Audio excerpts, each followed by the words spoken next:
સુરત શહેર ભાજપ દ્વારા કોંગ્રેસ નેતા રાહુલ ગાંધીના પુતળાનું દહન કરી વિરોધ નોંધાવ્યો હતો, જ્યારે ભારતની વૈશ્વિક છબીને ખરડાવવાનો કોંગ્રેસ પર આરોપ કરી રોષ ઠાલવ્યો હતો। સુરત નાનપુરા સ્થિત મકાઈપુલ ખાતે ભાજપ પક્ષ દ્વારા વિરોધ પ્રદર્શન કરવામાં આવ્યું હતું। ભાજપ કાર્યકરોએ રાહુલ ગાંધીના પુતળા દહન કરી વિરોધ નોંધાવ્યો હતો અને ઇન્ડિયા એઆઈ ઇમ્પેક્ટ સમિટ 2026માં વિઘ્ન નાખવાનો કોંગ્રેસ પર આક્ષેપ પણ કરાયો હતો। સાથે સાથે ભારતની વૈશ્વિક છબીને ખરડાવવાનો કોંગ્રેસ પર આરોપ કર્યો હતો।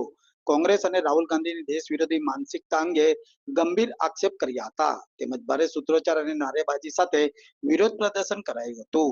આ કાર્યક્રમ દરમિયાન શહેર ભાજપના હોદ્દેદારો સહિત કાર્યકરો મોટી સંખ્યામાં હાજર રહ્યા હતા અને રાહુલ ગાંધી સામે રોષ ઠાલવી નારેબાજી કરી હતી। મારું નામ હર્ષ અશોકભાઈ મહેતા છે અને ભારતીય જનતા પાર્ટીમાં યુવા મોરચામાં મહામંત્રી તરીકેની મારી જવાબદારી।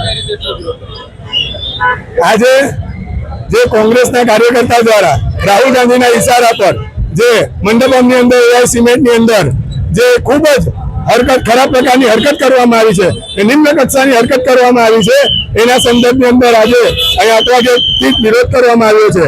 નરેન્દ્ર મોદી સાહેબ અને ભારતીય જનતા પાર્ટીનો વિરોધ કરતા આજે સમગ્ર દેશના વિરોધ કરવા માંડ્યા છે। શું કોંગ્રેસ માટે દેશ કરતા મોટી એમની પાર્ટી છે?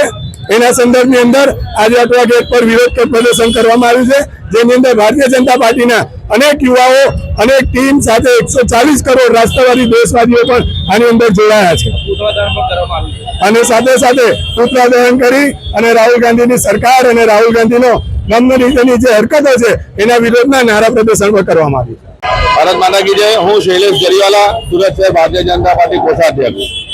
આજે વિરોધ પ્રદર્શન છે એ જન આક્રોશ છે, જે દેશની છબી કોંગ્રેસ દ્વારા એઆઈ સમિટમાં દુનિયાની સામે ખરડાવવા માટેની જે કરવામાં આવી છે તે પ્રત્યે આજે આ વિરોધ પ્રદર્શન છે અને રાહુલ ગાંધીના પુતળાનું દહન કરવામાં આવ્યું છે। કારણ કે જ્યારે પણ ભાજપનો વિરોધ કરતા કોંગ્રેસ આજે દેશના વિરોધ પર ઉતરી આવી છે। રાહુલ ગાંધી જ્યારે પણ કેટલી વાર વિદેશમાં ગયા છે ત્યારે પણ ત્યાં દેશનું અપમાન જ કર્યું છે અને ગઈકાલનું જે અપમાન એ નિંદનીય છે અને અસહનીય છે। આ રીતે દેશને નીચો પાડવાનો જે વૃત્તિ કોંગ્રેસ રાખી પોતાનો રોટલો સેવવા માંગે છે, ક્યારેય સફળ થવાનો નથી।